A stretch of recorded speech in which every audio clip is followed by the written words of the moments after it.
Bueno, buenas tardes, ¿cómo les va? He venido un poco a hablar al micrófono, pero haremos lo que podamos.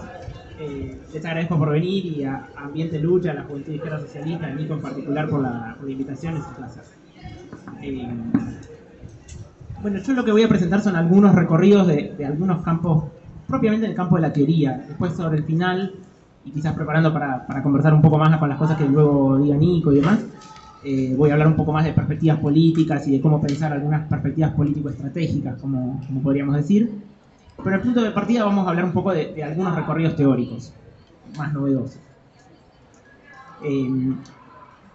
Digámoslo así, en el campo de la filosofía en general y en particular en el campo de la teoría crítica, que ahora voy a tratar de delimitar qué quiere decir eso. ¿Y en qué medida podemos hablar de una escena intelectual un poco cambiada ahí en el campo de la teoría social crítica, que va a incluir en particular, y me voy a detener en esto, en el marxismo ecológico, que me parece una de las corrientes más vitales, más creativas y más importantes para pensar las encrucijadas del presente que tenemos hoy, pero voy a tratar de contextualizarlo en una escena un poco mayor. Así que digamos vamos a ir de algunas consideraciones que nos preocupan más a quienes trabajamos en relación con la teoría, pero tenemos obviamente una preocupación con la política activa, hacia luego preocupaciones más políticas directamente. ¿Qué es teoría crítica? La palabra viene de Max Horkheimer, un filósofo y sociólogo alemán en los años 30, en el Instituto de Investigación Social en Frankfurt, está asociada a esa historia intelectual que es la historia de la Escuela de Frankfurt, que tiene una historia muy relacionada con el marxismo occidental, ahora voy a hablar un poco de eso, pero hoy podríamos hablar de teorías críticas un poco en plural, ¿no? Es decir, no la teoría crítica como una sola tradición, sino una complejidad, una multiplicidad de teorías críticas. Le decimos teorías críticas a las formas de teoría social que tienen una intencionalidad emancipatoria, que no son teorías meramente descriptivas, que explican lo que pasa en el mundo social, sino que piensan en transformar la sociedad. Obviamente el marxismo, o las múltiples formas de marxismo, que también es una corriente que tiene discusión interna, que tiene heterogeneidad, pero el marxismo siempre es una forma de la teoría crítica, y hay otras formas, la teoría feminista, la teoría queer, el pensamiento postcolonial y decolonial, las humanidades ambientales y un largo etcétera. Después de la caída del muro de Berlín parece que proliferan las teorías críticas, que ahora los y las marxistas intentamos articulaciones, diálogos y perspectivas más globales, a veces más totalizantes. Hay otras perspectivas más antitotalizantes, no nos metemos ahí. Sí hay un rasgo común, digamos que es esta perspectiva valorativa, esta perspectiva emancipatoria cuando abordamos lo social. El marxismo no es una descripción neutra de la explotación, por ejemplo, es una crítica de la explotación y al mismo tiempo una teoría explicativa. El feminismo no es una explicación neutral de la opresión de las mujeres o de la dominación patriarcal o heterosexual en la sociedad capitalista, está ligado a una intención emancipatoria. Son formas de pensamiento que denuncian situaciones, de hecho no solo las describen.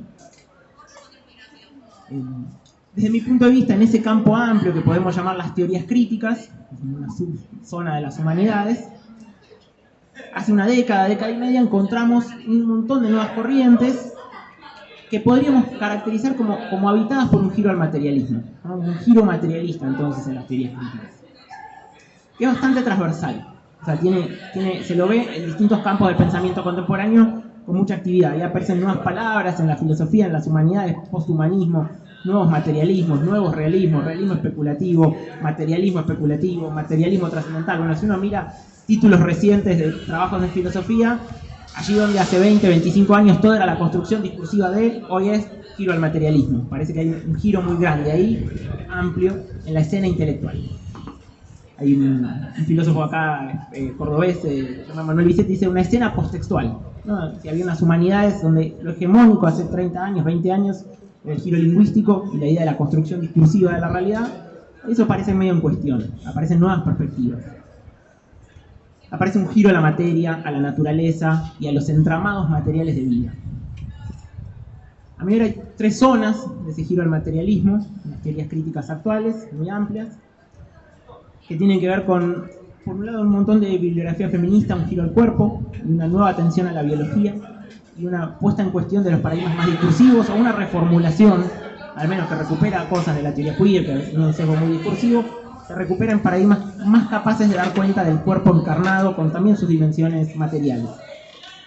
Desde los trabajos de Paul Preciado sobre el dildo y el biodragueo hasta cosas más actuales como el xenofeminismo, hasta Helen Hester, bueno, hay una larga lista. El poshumanismo de Rossi Braidotti se puede pensar como un feminismo materialista, hay un montón de perspectivas de feminismos materiales. es un campo, entre un giro al cuerpo, y un intento de buscar entre el cuerpo y lo biológico, el cuerpo cultural, el cuerpo inscrito en el discurso, el cuerpo inscrito en la vida social y el organismo, relaciones un poco más dinámicas y no tan dualistas. Otro aspecto del giro al materialismo en las teorías críticas, del que vamos a hablar especialmente, es el giro ambiental, sobre todo por la condición del antropoceno. El antropoceno ha sido de las categorías surgidas de las ciencias naturales, de la geología, de las ciencias del sistema de la Tierra, que más impacto han generado en las humanidades en los últimos 10 años, y toda una revisión de un montón de ideas en las humanidades, como ciencias de la cultura o disciplinas que estudian la cultura, que de repente empiezan a preocuparse más por estos aspectos biosféricos que solventan, hacen posible la vida humana. Entonces, de hecho, hasta podemos hablar de la proliferación de reformulaciones del antropoceno, capitaloceno, plantacionoceno, antropoceno, mantropoceno, hasta podríamos hacer un chiste, decir el antropomeme, ya de la proliferación de antropocenos en las humanidades. Y el último campo de giro materialista que parece que encontramos en las teorías críticas es un giro tecnológico, un giro técnico, ¿no? Y de repente una nueva preocupación muy grande por la filosofía de la técnica, nuevas perspectivas que se ocupan afirmativamente de la tecnología, pensemos en el aceleracionismo, y una preocupación mayor por cómo las relaciones sociales, con sus dimensiones inherentemente políticas, de agencia, de lucha, de conflictividad, se relacionan con los entramados técnicos de la sociedad. Con qué máquinas usamos, qué cosas cultivamos, qué tecnologías permitimos o no permitimos en los territorios, y hay una especie de politización intensa de lo técnico. Entonces, estas tres dimensiones, el cuerpo, el ambiente, la técnica, pareciera que están como operando ahí en esta idea de un giro al materialismo, que fuerza revisiones categoriales, revisiones de conceptos heredados en las humanidades. Ahí digo algunas cosas que no voy a desarrollar, simplemente menciono. Esto es bastante novedoso porque el espíritu de las humanidades críticas, por lo menos de la segunda mitad del siglo XX, fue más bien hostil al materialismo, sobre todo hostil a la naturaleza. No quisimos enterarnos mucho de la naturaleza. Parecía que veíamos la naturaleza como solamente el reino de los mecanicistas y los reduccionistas, ¿no? Se la dejábamos a los positivistas.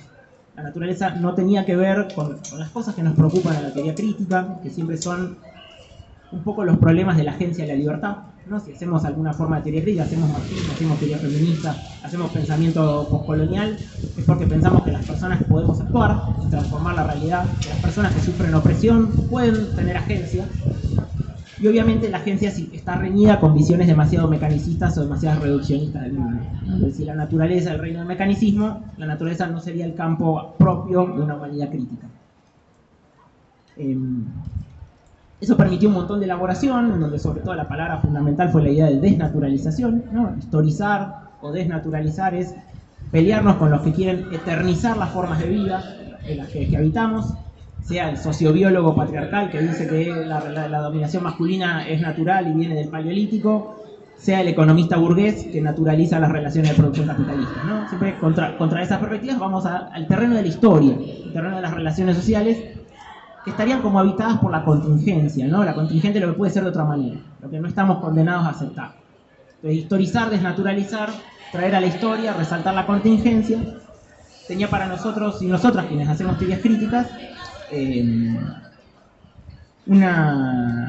una obligación, digamos, que tenía que ver con destacar lo agencial, destacar la agencia, destacar que las personas que sufren opresión pueden cambiar su situación, transformarlas o abolir, en el mejor de los casos, las estructuras que generan opresión. Esto es muy virtuoso, es muy necesario, hay que insistir en que un montón de rasgos de nuestra vida son socialmente construidos, desde la dominación patriarcal hasta la de clase, pero ahí arrastramos un problema intelectual que es cómo nos las vemos con la naturaleza y con estos dominios de la vida material que parece que quedan neutralizados en una mirada demasiado social constructivista o constructivista discursiva, ¿no? Entonces, ¿cómo nos ocupamos del antropoceno, de la crisis ecológica o de discutir las matrices tecnológicas de una sociedad? Si todo lo que podemos decir es que las cosas son socialmente construidas, ahí parece que necesitamos algún giro, necesitamos una reelaboración intelectual, ¿no? Hay un problema filosófico más de base, que es que muchas veces en esta dicotomía muy fuerte, cultura contra naturaleza, hay una presunción que es que la libertad es extranatural.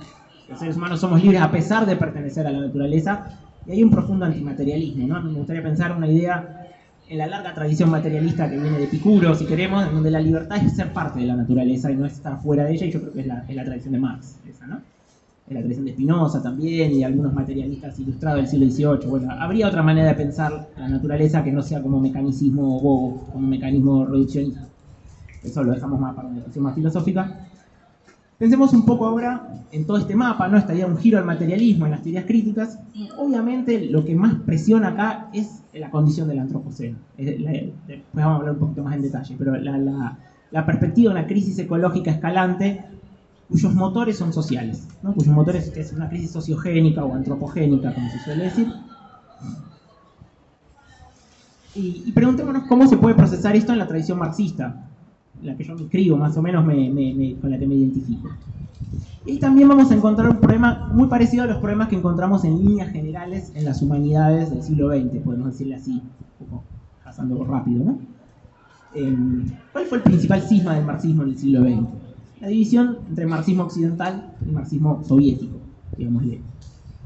En algún momento ahí, en los años 20, cuando ya se veía que la revolución rusa no se extendía al resto del mundo, parece que se bifurcaron las aguas.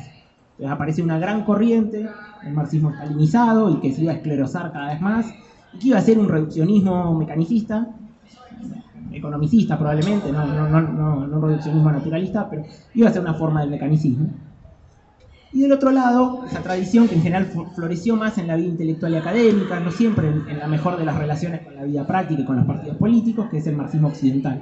En general es el único que estudiamos más o menos en la universidad, ¿no? Si venimos a la universidad vamos a estudiar a Adorno, a Lukács, a Althusser, difícilmente estudiamos a los clásicos. Ni hablar de los clásicos anteriores a esta bifurcación, como Rosa Luxemburg, Lenin o Engels mismo, que rara vez se estudia en la universidad. En general el marxismo occidental, que fue la corriente como que se presentó como marxista crítica, y que en gran medida lo fue a lo largo del siglo XX, tuvo este mismo problema de no poder vérselas bien con la naturaleza, ¿no? El marxismo occidental, si vemos las fundaciones, la historia y conciencia de clase de Lukács, un texto del año 22, que cumpliría 100 años más o menos, en donde Lukács dice la naturaleza es una categoría social, ¿no? Está una especie de reduccionismo social, esto llevaría mucho desarrollo explicarlo, pero digamos, si vemos el marxismo occidental se ocupó de la filosofía, se ocupó de la crítica cultural, pero rara vez del metabolismo sociomaterial, del metabolismo socioambiental, de cómo la sociedad existe materialmente en la naturaleza. Del otro lado sí, el marxismo esclerosado, soviético, sí se ocupó de algunas cuestiones más materialistas, pero en una clave muy mecanicista, no era un marxismo crítico, probablemente era muy poco interesante como teoría emancipatoria. Hay contratendencias de esto, sí, por ejemplo, en la tradición trotskista está Louis, que podríamos decir un materialista con una preocupación ecológica, bueno, que viene del mandelismo. Hay contratendencias, pero si vemos las tendencias gruesas, parece que entonces vemos una bifurcación similar a la que vimos en el resto de las humanidades, ¿no? Entonces, humanidades muy volcadas a lo cultural, a veces hasta a lo discursivo, con dificultades para vérselas con la vida material, y del otro lado, mecanicismo reduccionista. Me parece que frente a la crisis ambiental, frente al antropoceno, esto es lo que más tenemos que revisar. Este dualismo fuerte de ciencias que hablan de la agencia, se ocupan de la libertad, pero no saben nada de la naturaleza, y ciencias que se ocupan de la naturaleza, pero son reduccionistas y mecanicistas. A nivel de la tradición marxista ya tiene mucha producción, sobre todo en los últimos 20 años, de actualización teórica, que trata de pensar más allá de estos binomios heredados un poco malos, un poco problemáticos, cultura versus naturaleza, etc. Y voy a hablar un poco de la tradición ecomarxista, ¿no? La tradición marxista ecológica. La tradición ecomarxista empieza a aparecer probablemente con el movimiento ambiental en los 60-70, empieza a aparecer trabajos, hay toda una primera generación de ecomarxistas, Louis, a quien ya mencioné, O'Connor, James O'Connor, otro ecomarxista importante, dicen cosas que todavía hoy son válidas, pero hay como un gran salto que se da, un gran salto que por un lado es un gran salto en la comprensión de Marx, en la comprensión del texto de Marx, sobre todo del Capital, y también es un gran salto teórico, es una actualización de la teoría para dar cuenta de nuevos problemas. Ese salto lo produce Bellamy Foster en gran medida con la ecología de Marx, ampliamente traducido, qué sé yo, se puede acceder hoy. Y inaugura ahí toda una corriente de interpretación ecomarxista que yo diría que es una especie de nuevo marxismo crítico, que no tiene este dualismo de naturaleza y cultura tan fuerte, y que no es un reduccionismo ni un mecanicismo, que da lugar a la agencia, es muy virtuoso como teoría.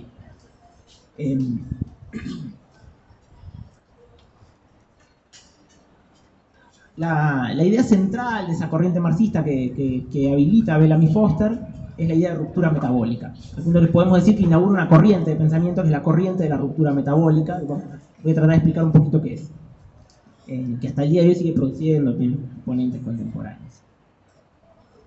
La idea de la ruptura metabólica estaba basada en un concepto que aparece muchas veces en el Capital, casi en general en los manuscritos maduros de Marx, el Marx crítico de la economía política, Marx de los Grundrisse del Capital.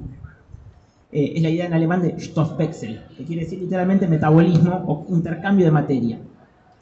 Y hay una idea central que es que la sociedad humana no puede existir sin un proceso metabólico permanente de interacción con la naturaleza. Es más, la sociedad humana es parte de la naturaleza, no es extranatural. Simplemente, bueno, los seres humanos tenemos unas propiedades raras, únicas, el trabajo, la agencia intencional, bueno, permite que asumamos un lenguaje un poquito dualista, en realidad es un rulo reflexivo dentro de la naturaleza, no hay nada fuera de la naturaleza en la visión materialista del mundo, digamos.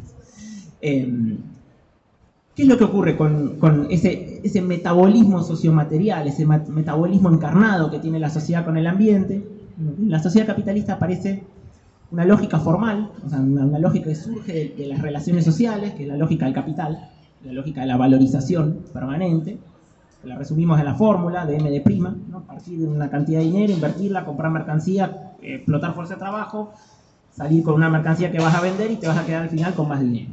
Una lógica que tiene algunas propiedades sociales, propiedades formales, que desde el punto de vista de la interacción con el ambiente son muy peligrosas. La principal es que es una lógica expansiva en perpetuo crecimiento, una lógica de desarrollo continuo o de crecimiento continuo que no se puede interrumpir. Si se interrumpe la acumulación, entramos en crisis social, entra en crisis todo nuestro metabolismo socioambiental. Esto es excepcional, yo no creo que exista otra sociedad histórica que esté basada en la premisa de una lógica abstracta, ciega y compulsiva, es decir, que la podríamos abolir, en un momento no existió, podemos suponer que puede dejar de existir, pero mientras existe, constriñe mucho la vida social a esta especie de imperativo ciego, que es el imperativo que crezca el capital, que haya ganancia al final de un ciclo económico, se reinvierta y haya más, y haya más, y haya más ganancia. Y después tiene otra propiedad, que es la propiedad del valor abstracto, que es la indiferencia al contexto, ¿no? El valor, tiempo de trabajo abstracto, todas las formas de interacción social y material le dan igual. Esto también es excepcional, ¿no? Si vemos las sociedades que preceden al capitalismo, en general son sociedades de producción para el valor de uso, producen para la sostenibilidad de la vida o la satisfacción de necesidades sociales, en general en forma más o menos comunales. Pues a veces hay quien les extrae de esas comunas un excedente, como los señores feudales o los tenedores de esclavos, pero no hay una lógica de producción para el intercambio. La producción para el intercambio en general se caracteriza porque la sociedad entonces pasa a ser gobernada por abstracciones, la abstracción del valor, la abstracción del capital, que son indiferentes a lo cualitativo y lo situado, y que encima exigen ampliación permanente. Pero no es muy difícil imaginarse que esta lógica abstracta, indiferente a lo situado, se va a llevar mal con los tiempos que siempre son situados de reposición de la naturaleza en la biosfera. De la naturaleza sobre todo biológica, ¿no? La condición básica de la vida social, que es la vida biológica. Cuando estas dos lógicas, entonces, la lógica en expansión del capital y la lógica de reposición de los tiempos y formas de la vida biológica en la Tierra entran en interferencia, en contradicción, hablaríamos de una ruptura metabólica, ¿no? Una ruptura metabólica es a lo que tiende en forma secular y estructural la lógica del capital. O'Connor, un predecesor de esta teoría, le decía la segunda contradicción del capitalismo. La primera teoría de clase, la que tiene que ver con la explotación de la clase obrera y los conflictos que se generan. La segunda tiene que ver con la contradicción entre el desarrollo de las fuerzas productivas capitalistas y las condiciones materiales de la producción, ¿no? Las condiciones que son básicamente el trabajo y la tierra, la existencia de cuerpos proletarios explotables y de un ambiente natural que el capital siempre va a tratar como recurso, como materia disponible. Y esto no...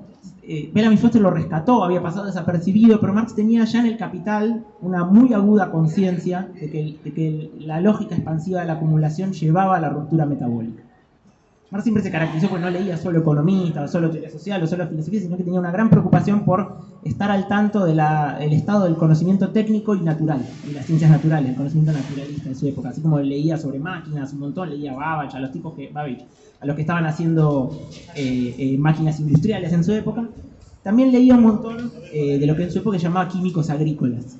En particular uno que se llama Justus von Liebig, que en la época en que él estaba publicando El Capital, publicaba un trabajo sobre la fertilidad del suelo, ahí en Alemania, que en alguna carta a Engels, Marx le llega a decir, este es más importante que todos los economistas políticos juntos. O sea, realmente le importaba mucho a Marx el tema de la química agrícola.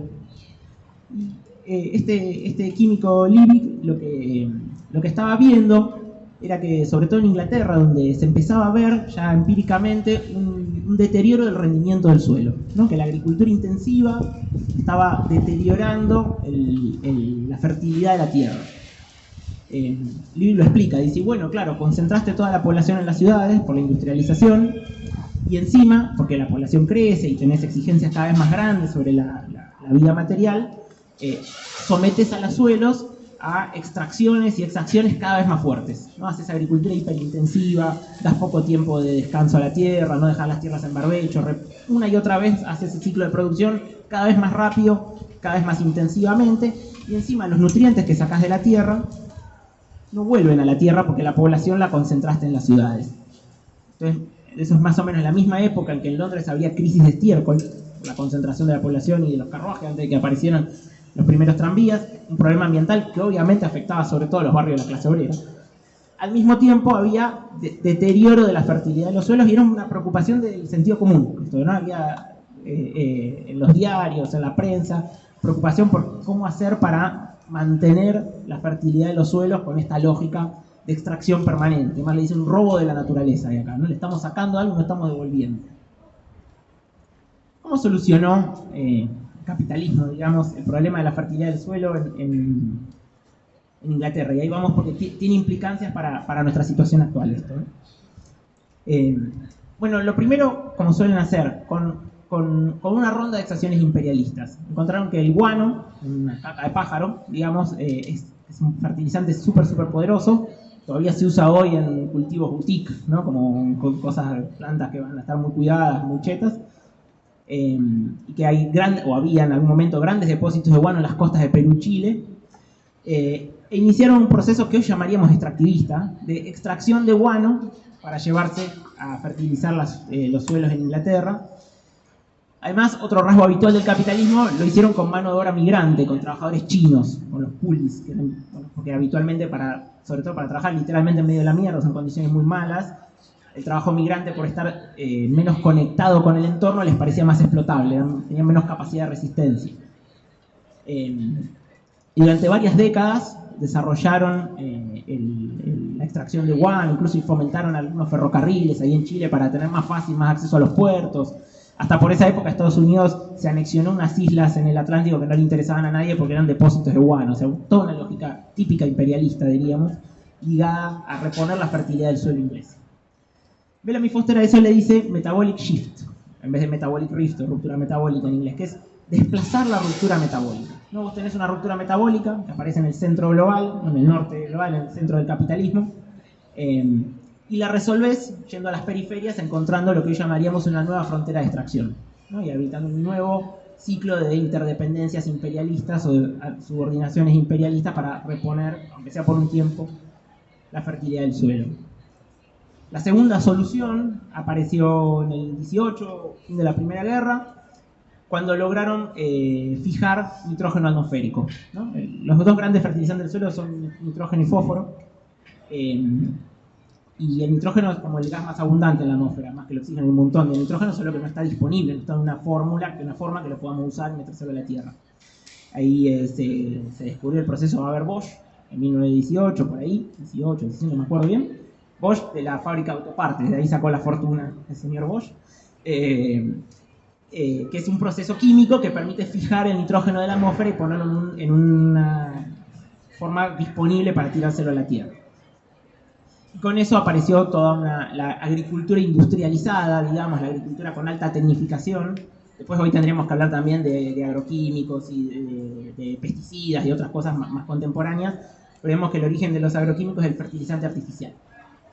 Y también es un caso de desplazamiento de la ruptura metabólica, no en el espacio, que es esa lógica, se lo mando a las periferias, como el eterno fuente de materias primas y el eterno vertedero de residuos de las potencias imperialistas, sino que también la lógica de desplazar la ruptura metabólica en el tiempo, de patearla para adelante, de ganar tiempo, como hace muchas veces el capitalismo con las crisis, las desplaza, nunca las derrota, ¿no? La crisis vuelve a aparecer, eso que en la lógica de la valorización encontramos todo el tiempo, que la lógica de la valorización aplaza la crisis, todos sabemos que la crisis va a volver en algún momento, lo mismo con la crisis ambiental.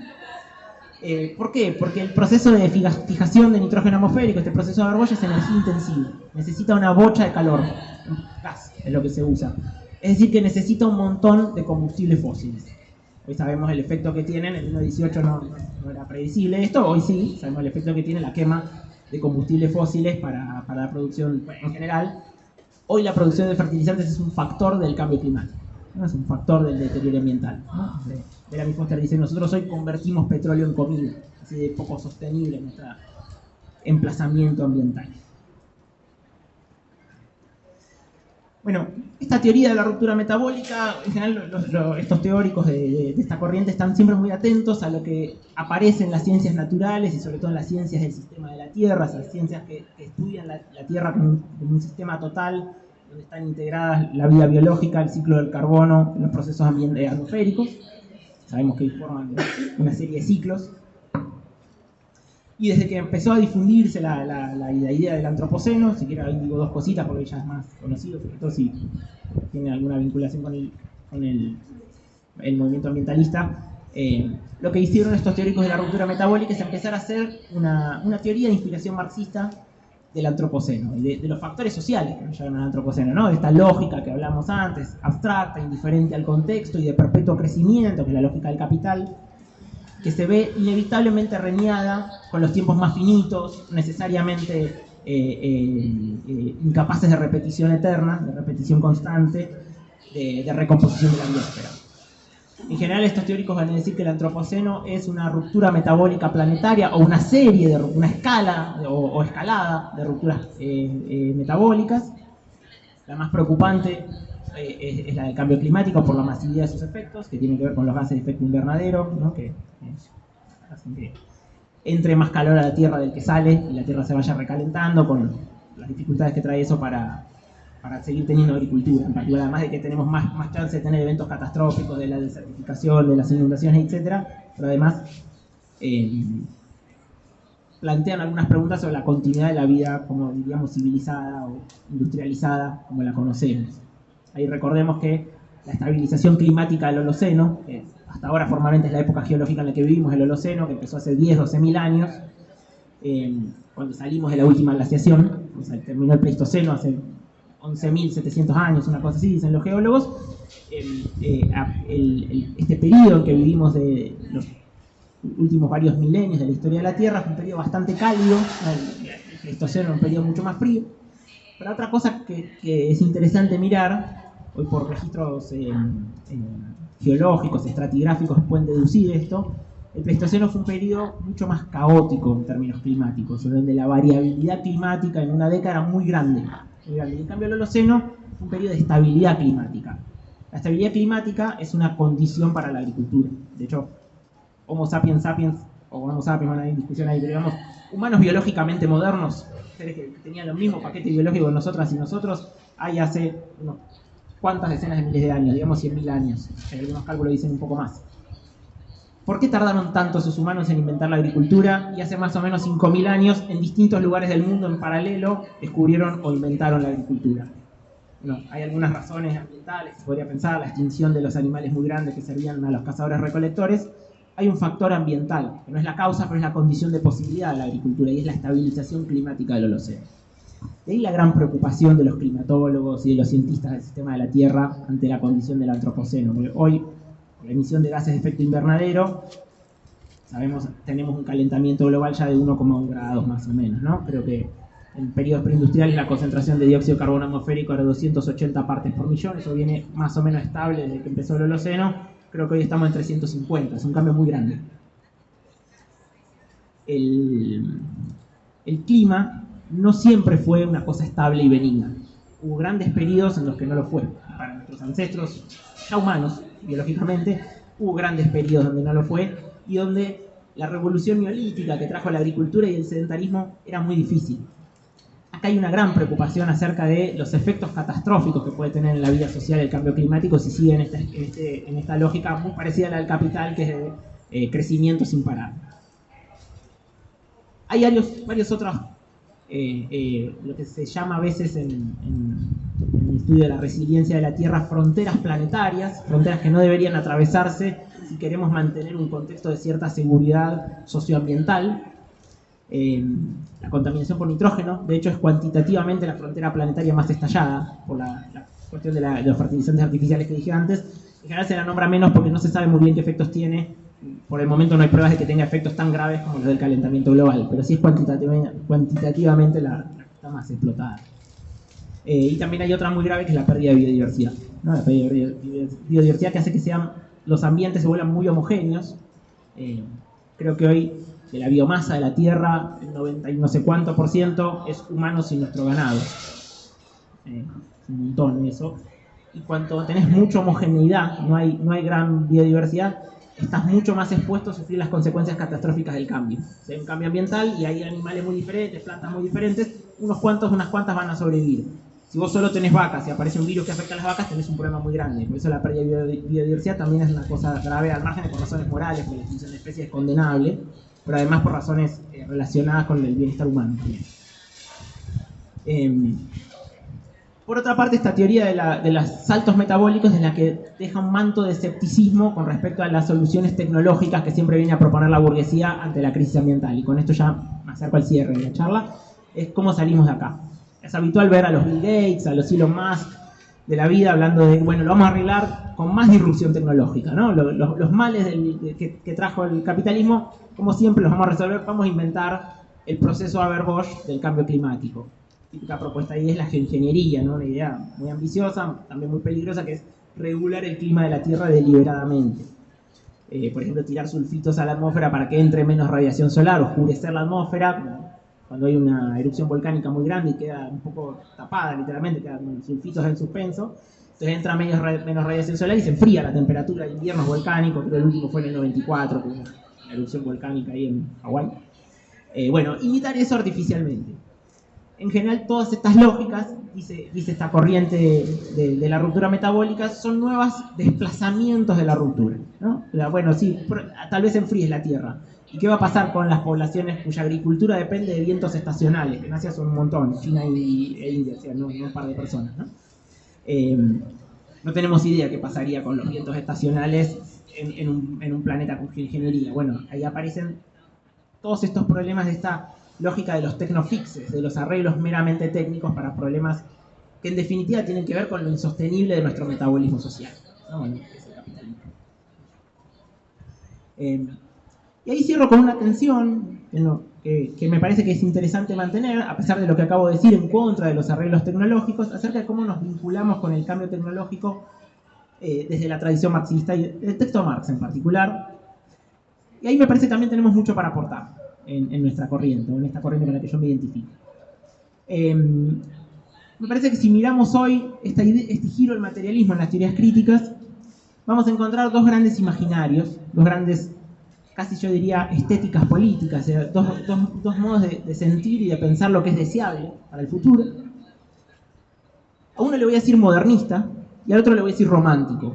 Un modo de decirles, ¿no? De ponerles categorizaciones. ¿Qué dice el imaginario modernista? Dice, necesitamos construir una izquierda tecnológicamente afirmativa. En los últimos tiempos ha habido un montón de propuestas y el aceleracionismo es la más clara, ¿no? Dice, bueno, la tecnología ahorradora de trabajo, por ejemplo, es una precondición de una sociedad igualitaria sin escasez, ¿no? Queremos una sociedad igualitaria, pero además que no estemos trabajando 14.000 horas, que sea una sociedad de relativa abundancia. Hoy sabemos que la abundancia absoluta no es viable. Si tuviéramos la maquinita de la abundancia infinita, no la podemos tener prendida todo el tiempo porque no dan las condiciones materiales de un planeta finito. Pero sí relativa abundancia. Y aparecen acá una serie de corrientes que tienen una especie de valoración modernista de la técnica y de la capacidad de la técnica para transformar la vida, para transformar lo que somos. También aparece mucho en el feminismo, ahí está el xenofeminismo de Helen Hester, hasta los trabajos de Pablo Preciado con las hormonas sexuales. Todos tienen que ver con cierto espíritu modernista, ¿no? Con cierta valoración de la disrupción, que también podemos encontrar que tiene fundamentos o orígenes en Marx, en especial en el fragmento de las máquinas, famoso de los cuadernos Grundrisse, ¿no? Los cuadernos Grundrisse son de 1857-58, cuando Marx estaba preparando El Capital, no es obra publicada de Marx, pero son cuadernos muy sugerentes para el estudio, se estudia mucho, quienes estudiamos a Marx volvemos mucho ahí, son una fuente inagotable de intuiciones. Y en el fragmento de las máquinas Marx dice algo muy interesante, dice, bueno, el maquinismo es el capital encarnado. El maquinismo en esta sociedad es, si el capital es una lógica ciega y automática, el sistema automático de maquinaria en la fábrica es la lógica ciega hecha cosa, ¿no? Es la máquina que se mueve sola, que reduce al ser humano un apéndice, que corre atrás de los tiempos automatizados de la máquina y se ve alienado por 2 o por 3 en ese proceso. Pero Marx, así como hace la crítica de la máquina, dice, pero cuidado, porque esta máquina también puede ser el fin de la sociedad del trabajo asalariado, es el fin de la sociedad de la explotación.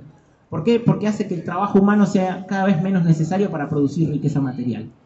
Y esta es la contradicción en movimiento que arrastra el capitalismo, dice Marx, ¿no? El capitalismo hace posible una sociedad no basada en la explotación. ¿Por qué? Porque hace posible una sociedad de tiempo libre. Marx ahí está pensando en esta clave que yo diría modernista. Y sin embargo, en el mismo trabajo, en el mismo cuaderno, en la misma época, Marx estaba ya empezando a mirar, y eso al final de su vida, hoy hay mucha gente que estudia los cuadernos de Marx, están publicando en la Mega es la Marx, Engels, Gesamtausgabe, las obras compiladas de Marx y Engels, que recién ahora se están realmente ordenando y publicando en forma sistemática. Es una cosa que empezó a hacer Riazanov en los 30, pero después terminó una purga Riazanov y quedó cortada la cosa de la Mega. Y hoy en Ámsterdam hay un instituto que está dedicándose a sistematizar los manuscritos de Marx. Y se ve que Marx, cuanto más grande se ponía, más estaba preocupado por 2 cosas. Una es la ambiental, estaba siempre leyendo sobre todo estos químicos agrícolas, y antes citaba von Liebig, se murió leyendo muchas más cuestiones relacionadas con lo que hoy llamaríamos ecología. Esa palabra no se había inventado entonces, ¿no? Pero llamaríamos así hoy. Y la otra cosa que miraba Marx cada vez más es a las formas comunitarias de las sociedades precapitalistas, a las formas como la comuna campesina, más estudiando ruso, mirando la comuna rusa, estudiando etnografía. Ahí hay un famoso cuaderno, se llama Cuaderno Kovalevsky, que estaba dialogando con unos rusos, preguntándose qué nos pueden enseñar en la modernidad estas formas comunitarias o comunales de producción.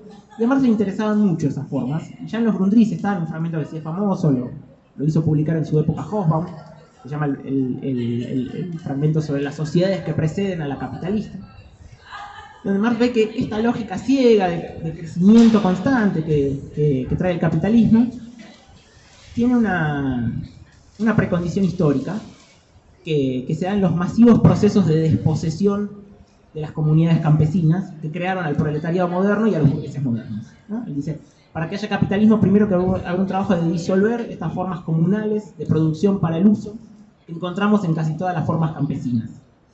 Y en cierta forma parece que en este estudio que insisto, al final de su vida Marx iba a dedicarle cada vez más tiempo, más esfuerzo de las sociedades así llamadas precapitalistas, hay una búsqueda acerca de si en estas sociedades antiguas no hay en cierta forma un germen del futuro, un germen de lo más moderno, ¿no? Que tiene que ver con que la sociedad futura que pensaba Marx es una sociedad comunal, que no produce para el intercambio, sino para la satisfacción de necesidades humanas o para sostener vidas, en un contexto, en una situación, que produce siempre en arreglos situados, ¿no?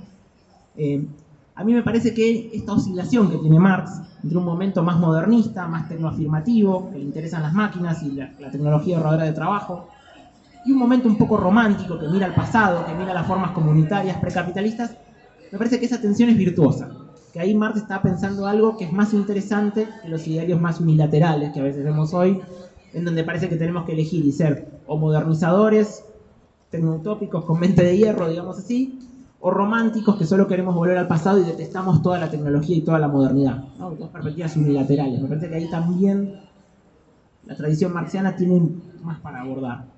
Una recapitulación muy cortita entonces, y cierro.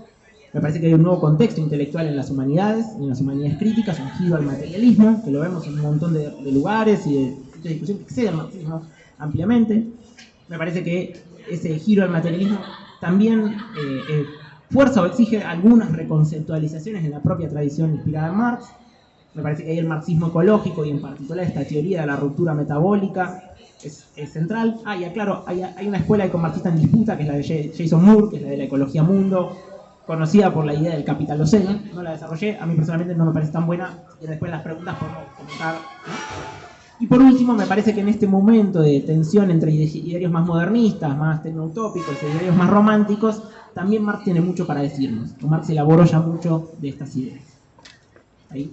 Para continuar, como había dicho Pili al principio, queríamos, un poco sabiendo por dónde venía la mano, tratar de sumar algún comentario lo más breve posible para abrir la discusión y seguir sumando temas. Yo, Nicolás, soy parte de Izquierda Socialista y de Ambiente en Lucha. Y con Facundo venimos charlando hace un poquito tiempo. Hemos hecho algunas entrevistas ya que, como dijo Pili al principio, están en nuestra página web. Y enmarcamos esto que está pasando hoy acá en la Facultad de Filosofía y Letras en una serie de actividades que estamos planificando en la Universidad de Buenos Aires y en distintos lugares, en distintas facultades, para poner en discusión distintos tópicos, discusiones, tensiones que tienen que ver con la relación entre la política y el ambiente, entre el marxismo y el ambiente, entre las distintas formas de afrontar el principal dilema y desafío que hoy en día tiene la humanidad en su conjunto y la clase trabajadora en particular, que es evitar el rumbo hacia la catástrofe a la que nos están llevando el capitalismo y sus gobiernos, como un problema global, total, al cual está claro que es necesario un cruce, ¿no?, entre lo que vamos, por un lado, figurando desde el propio activismo, de los debates con otras corrientes, de la militancia, y también con los movimientos que vemos desde las ciencias en general.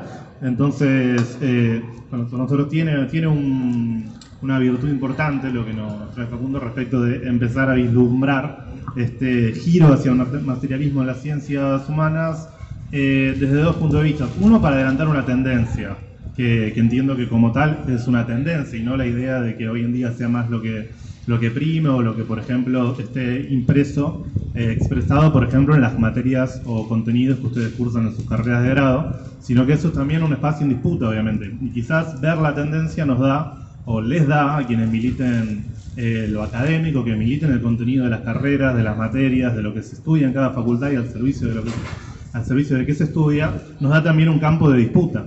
Dentro de las universidades y hacia afuera, por ejemplo, hacia afuera acá, historia, hoy en día el historiador más conocido y masivo del planeta es un idealista completo, que es Yuval Harari, que escribió una serie de libros que son bestsellers, que lo recomienda Obama, Bill Gates y todo el mundo, que escribió una historia de la humanidad breve, fácilmente digerible, que es de los libros más vendidos de los últimos años y que tiene todo un enfoque que va a una perspectiva donde desplaza completamente una visión marxista o materialista, si quiere, de la historia para ir hacia una explicación más de corte idealista. O sea, hay espacios de disputa, mismo nuestras carreras y nuestras facultades, lo que Facundo decía sobre lo que atravesamos, quizás de la década del 70, 80 en adelante, con las distintas formas que le podemos llegar a decir de posmodernismo o postestructuralismo, discursivismo, giro a la primacía del discurso, todas cosas que se discuten acá en esta facultad, que se discuten en sociales, que se discuten en psicología.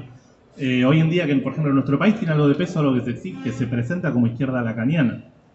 Se dice que el filósofo más grande de este país es Ernesto Laclau. Sobre todo si le preguntamos a algún kirchnerista, nos va a decir eso, y eso se dice mucho en este tipo de facultades. Entonces, que fueron toda una deriva de corrientes que tendrá o no razón el artista Alex Kalínikos cuando explica que en su libro Contra el Posmodernismo, que tienen que ver con un giro intelectual y con un ambiente después de la derrota de las revoluciones, intentos de revoluciones en los 70, y un giro intelectual, además, y una adaptación del mundo intelectual a ir en contra, sobre todo de muchos pilares que construyó el marxismo a lo largo de la historia y en el siglo XX en particular. Será eso o habrá sido otra cosa, pero quienes estudiamos en los últimos años en este tipo de facultades sabemos que ahí hay un giro hacia tratar de plantear el marxismo como algo arcaico, unilateral, teleológico, algo como reductible a algún economicismo o algo por el estilo. Entonces, la recuperación que hizo el marxismo ecológico, que trajo hoy Facundo acá, es importante desde ese punto de vista teórico y nos da un espacio de disputa. Sobre todo, hay algo que me molesta, lo verán cuando estudien o demás, pero hay una idea que viene de la mano de una reivindicación, cuando vamos a la política, en la reivindicación de un giro al materialismo, que tiene que ver con algo de lo último que dijo Facundo, que es siquiera la posibilidad de intervenir sobre la realidad para evitar esa catástrofe, la posibilidad de intervenir sobre la realidad para planificar un futuro. parte de todo el giro que hubo antimaterialista en las últimas décadas también fue de la mano, no sé, yo decía idealismo, uno puede decir irracionalismo, pero seguro de una supremacía o de mucha preponderancia de todo lo que tiene que ver con la contingencia, algo decía Facundo. O sea, una contingencia que tiene que ver con el sentido de que las cosas no son previsibles, que no son planificables, que es todo casi en el terreno de la primacía de lo aleatorio. Y cualquier intento de tratar de intervenir sobre la economía, sobre medidas ambientales a escala planetaria, sobre cómo ordenar una sociedad, no tiene otro futuro que terminar en las purgas del estalinismo o algo por el estilo. Y eso tiene mucho corrillo en las redes, iba a decir redes sociales, bueno, acostumbrado a discutir en los terrenos, pero las redes académicas. Tiene mucha preponderancia y está bueno tener argumentos para discutirlo, porque justamente ese reino de la pura contingencia, ese reino donde es imposible intervenir para, en este caso como decimos, evitar esa catástrofe, es lo que nos lleva a un terreno donde, en esencia, el pensamiento conservador o de derecha, además de, no es tanto no querer cosas, sino por sobre todo la idea de que hay algo o un ente supremo, superador, sea Dios o sea el mercado, que es el mejor asignador de los recursos de la sociedad y que tenemos que dejar que ese actor resuelva los problemas y que cualquier intento nuestro por planificar políticamente, discutir el gobierno, discutir la planificación de la economía, discutir que los principales resortes de la economía tienen que estar en manos de una planificación democrática, cualquier intento de eso choca de lleno contra estas tendencias que son ideológicas y que son políticas, que tienen expresiones en partidos políticos. Obvio que lo más brutal de esta reivindicación del mercado como asignador lo vemos hoy en día en los libertarios y demás, pero es la idea que prima hoy en día a nivel planetario a la hora de abordar la problemática ambiental. El mercado lo resolverá, o la aparición de una nueva tecnología lo resolverá. Lo que dice el IPCC, el panel intergubernamental sobre el cambio climático. La verdad que estamos, dicen, así lo vulgarizo, estamos jodidos, pero van a aparecer tecnologías de captura de carbono en las próximas décadas que van a evitar que superemos el 1,5 grados de aumento de la temperatura global. ¿A dónde está esa tecnología? El mercado proveerá. Bueno, contra todo eso, una reivindicación del marxismo en clave ecológica y demás, nos parece que es muy importante, que es una bandera, un acervo por el cual dar disputa en espacios como este, en el espacio académico y en el espacio político, y que es algo por lo cual vale la pena organizarse, estudiar y demás, porque en esto nos va buena parte del futuro que tenemos en nuestro país, como planeta y demás, como civilización. En ese sentido, Facundo le decía lo del cisma del marxismo, entre el marxismo occidental y el marxismo soviético, por decirlo de alguna manera, además del antinaturalismo fundado por Lukács hace 100 años, cuando dijo Engels estaba mal, o sea, que fue la sentencia de Lukács, Engels estaba mal, Marx dice una cosa y Engels dice otra cosa. Lo que dice Engels de tratar de entender las leyes de la naturaleza asociadas a cómo pensamos la sociedad está mal. Ese es el curso que abrió el marxismo occidental. Tiene otra ruptura con el marxismo, que es una cuestión antimilitante, que es lo que prima. Muchas veces en lo que estudiamos, en lo que leemos en las facultades y más, la idea de un marxismo académico. La idea de un marxismo contra las tesis de Marx, de que de lo que se trata es de transformar la sociedad. Entonces, estas reivindicaciones teóricas y demás para nosotros también tienen que ir en el servicio de dar la disputa por construir esas herramientas políticas para intervenir en la realidad, para justamente poner en discusión que es evitable esa catástrofe, que es posible de la mano de la ciencia y de la mano del combate a los intereses económicos que nos están llevando a la catástrofe, generar un futuro distinto al cual hoy en día estamos encaminados, y eso desde ya que es una tarea para el conjunto de la militancia, en este caso lo que construimos es ambiente en lucha, pero en unidad con los distintos espacios con los que nos estamos relacionando para dar todos estos debates. Entonces, quizás revalorizar o poner en discusión los aportes de Facundo también para pensarlos desde este otro lugar, es algo que podemos hacer y podemos ir desarrollando ahora con las preguntas.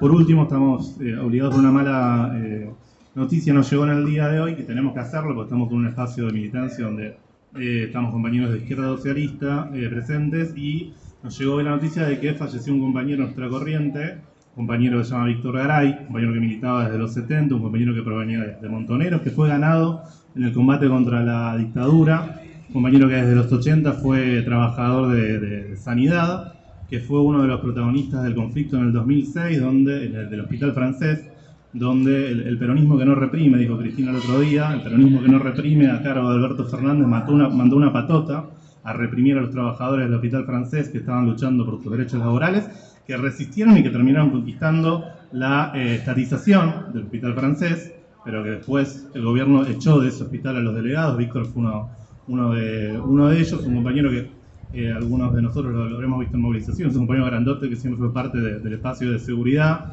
que nos explicó varias veces cómo en los 70 tenían siempre un cigarrillo cuando venía la represión para con el cigarrillo quemar al caballo de la montada, que se dé vuelta y después darle al policía que venía arriba del caballo, como una forma de defenderse, y que lamentablemente este compañero con una enorme tradición y militancia hoy falleció. Y obviamente que construir esta herramienta política se hace sobre la base de personas de carne y hueso. Entonces queríamos también cerrar esta primera parte de la actividad con un aplauso para la militancia de Víctor y su memoria.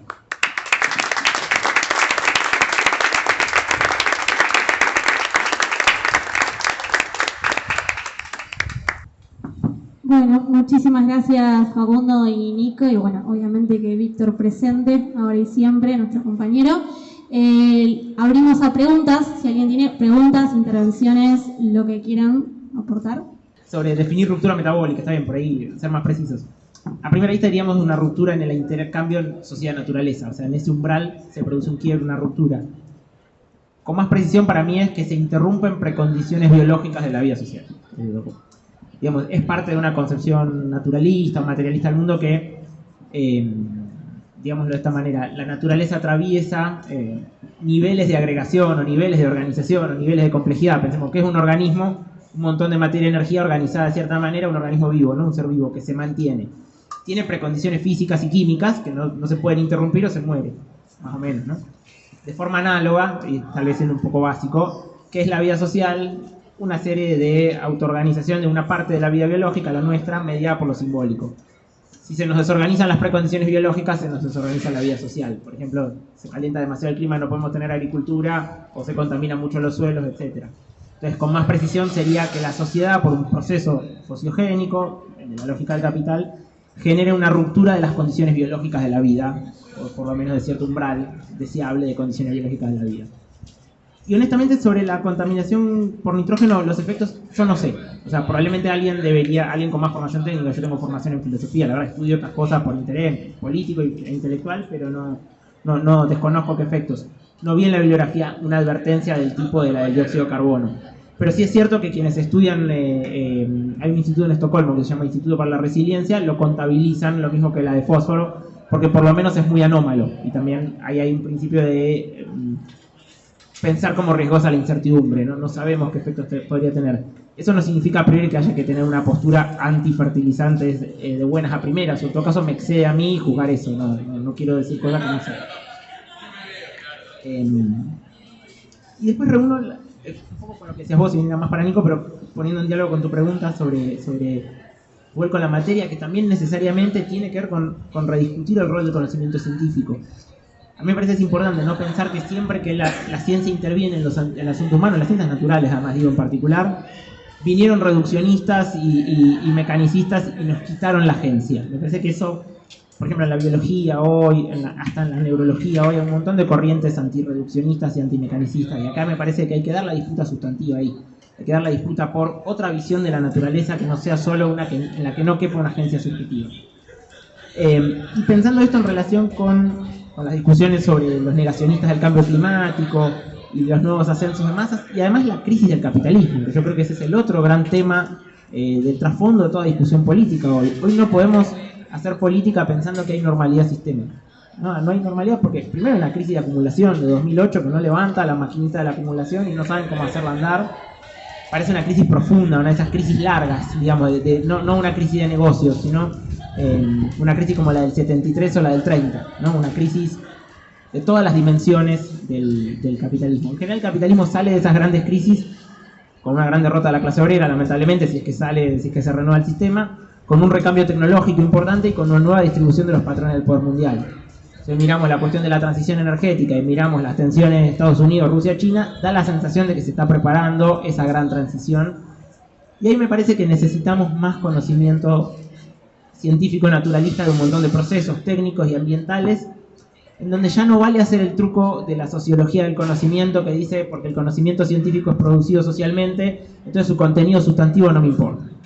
¿No? El sociólogo del conocimiento reduccionista es ese, que dice, bueno, el conocimiento científico es una producción social, luego no me habla de la realidad, es solo una ficción entre otras más. A mí me parece que eso hoy no funciona. Eso no significa que los científicos no se equivoquen, que no tengan sesgos coloniales, patriarcales, capitalistas, por supuesto, pero también necesitamos poder tener mejor conocimiento de la realidad, y hoy es importante para ponerlo en diálogo con la política, sin caer en el horror del cientificismo, de creer que los procesos democráticos y de masas los van a reemplazar comités de expertos. No, de ninguna manera. Necesitamos también ahí puestas en diálogo, me parece a mí, entre el saber experto y el saber popular. El saber que surge de las luchas de la organización, fundamentalmente de la clase, ¿no?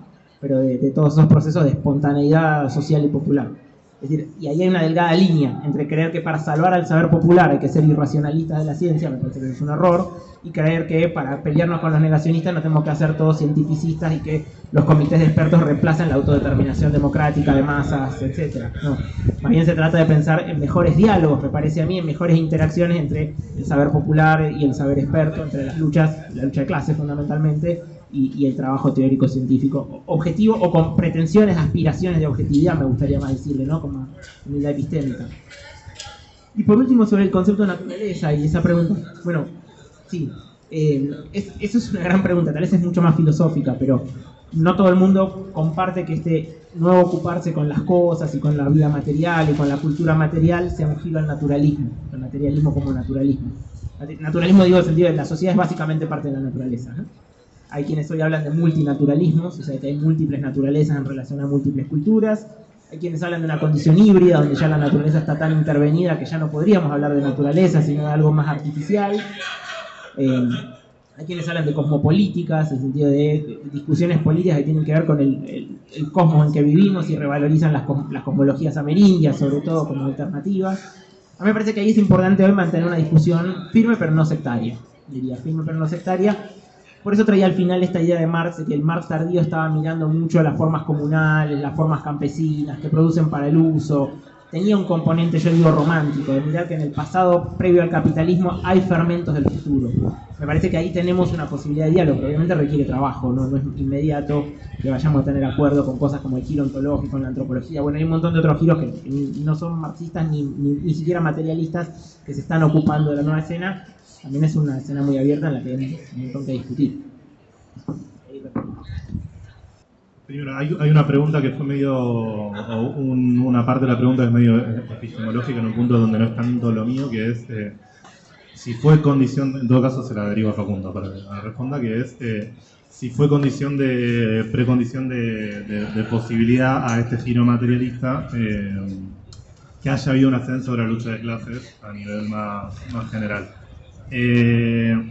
Intuitivamente uno tendría que empezar a decir que sí, así como anteriormente uno podría llegar a decir que el giro previo hacia el otro lado había tenido que ver con el no avance de procesos revolucionarios y cómo eso afectó en el campo intelectual, pero yo desconozco en términos generales. Sí puedo hablar del que me toca a mí. Yo soy licenciado de la comunicación y estudio cosas relacionadas con el análisis del discurso, donde lo que primó, obviamente, en los últimos tiempos fue justamente un giro discursivista. Por eso hablaba de Laclau y la idea de la primacía, que sigue teniendo reflejo en la política, de que por un lado la idea de la indeterminación, la idea de que el marxismo construía sujetos sociales de forma mecánica en función de un determinismo de clase, y que eso no va, y por la positiva la idea de que estuvo detrás de la legitimación intelectual de los gobiernos populistas, se le dice, de Frente Popular, se le dice a veces, de centroizquierda, uno le puede llegar a decir, o de doble discurso que hubo en América Latina en las últimas décadas,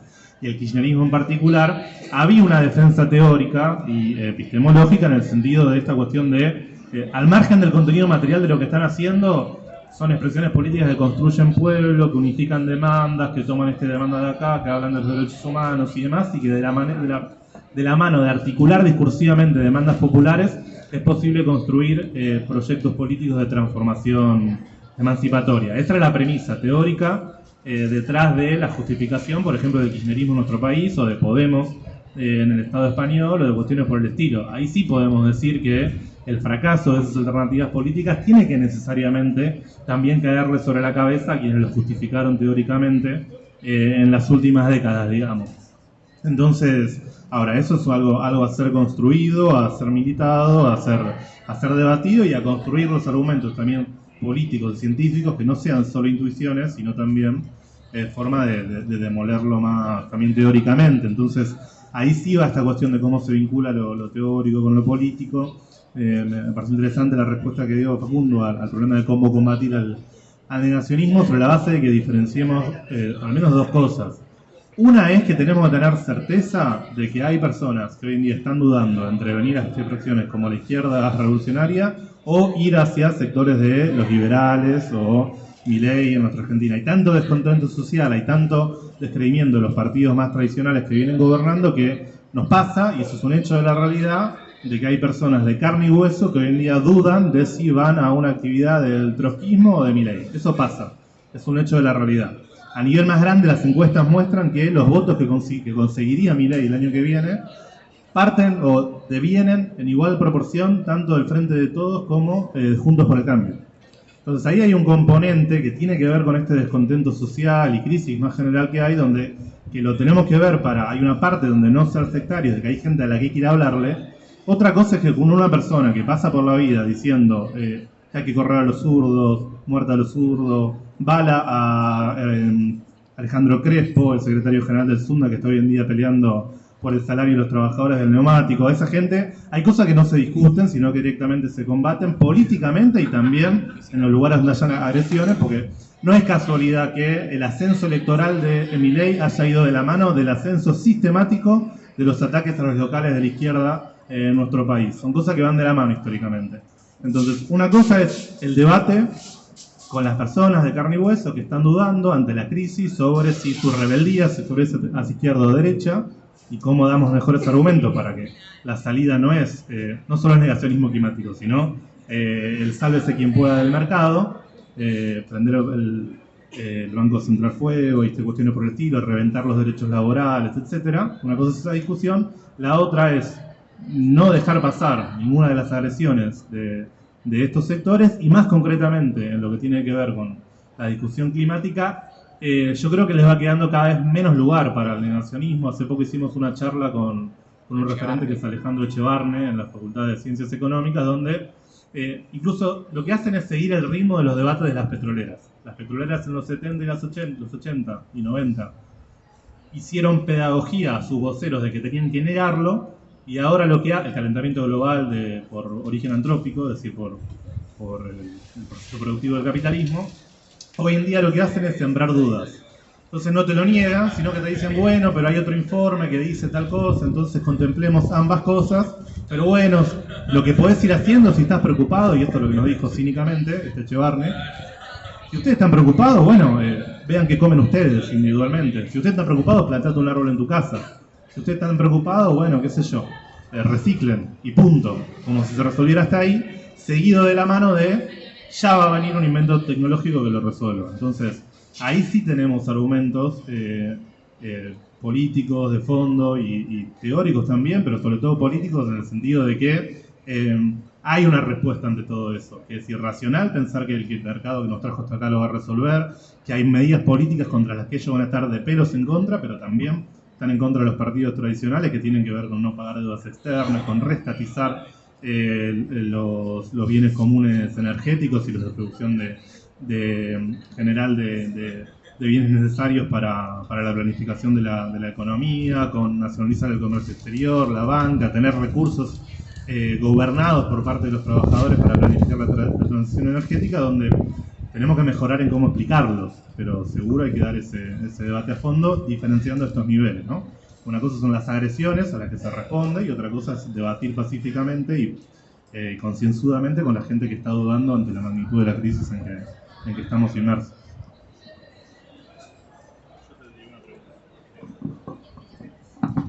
Que Nico me dio una pregunta porque además no la había respondido del todo. Lo digo más claro.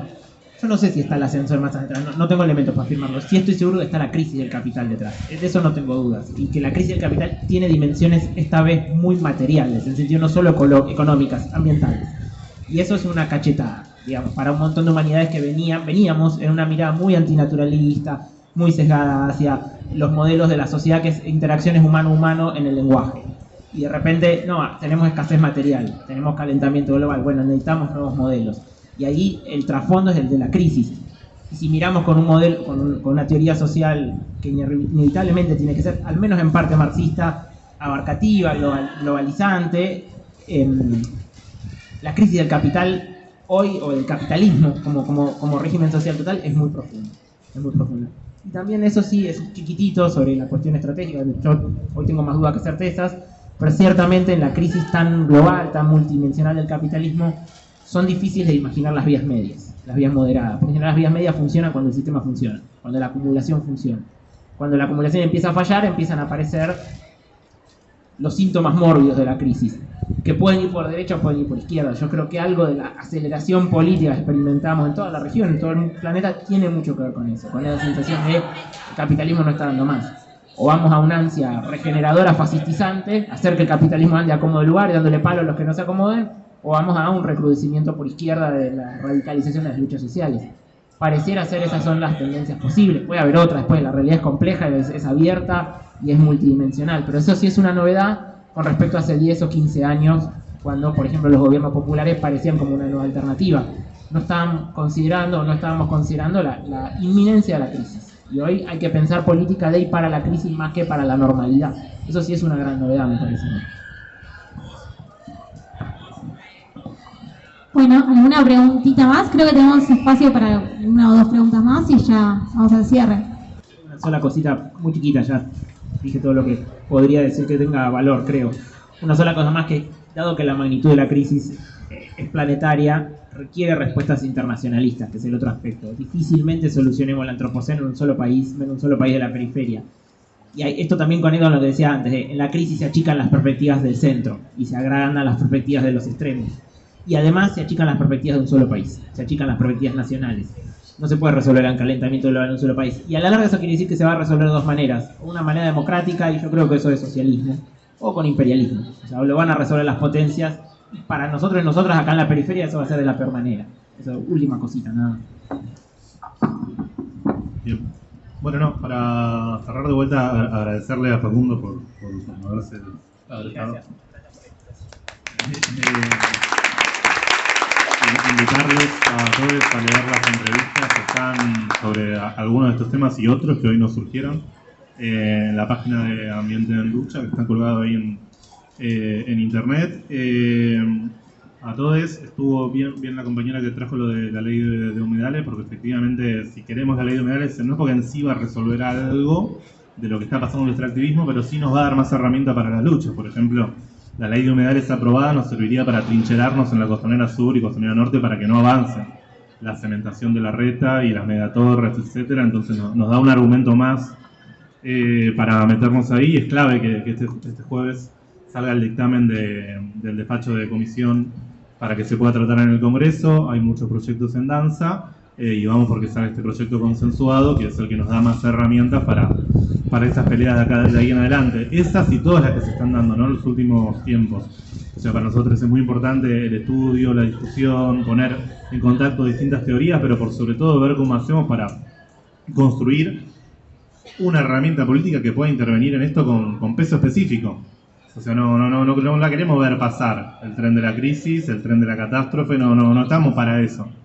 O sea, para eso seguimos viendo series de catástrofes, seguimos viendo Mad Max una y otra vez, seguimos viendo, incluso vemos hoy en día que lo vemos a Darío Zeta y a Soledad Arruti, que sobre todo Soledad Arruti la respetamos un montón por muchas peleas que da, pero que hacen un ciclo en los teatros sobre algo sobre el fin del mundo, algo por el estilo. O sea, el fin del mundo vende entradas a teatros, vende entradas a cine, pero nosotros no queremos ser espectadores de eso, sino queremos ver efectivamente cómo se para, y no creemos que eso tenga una solución que no venga del lado de la política.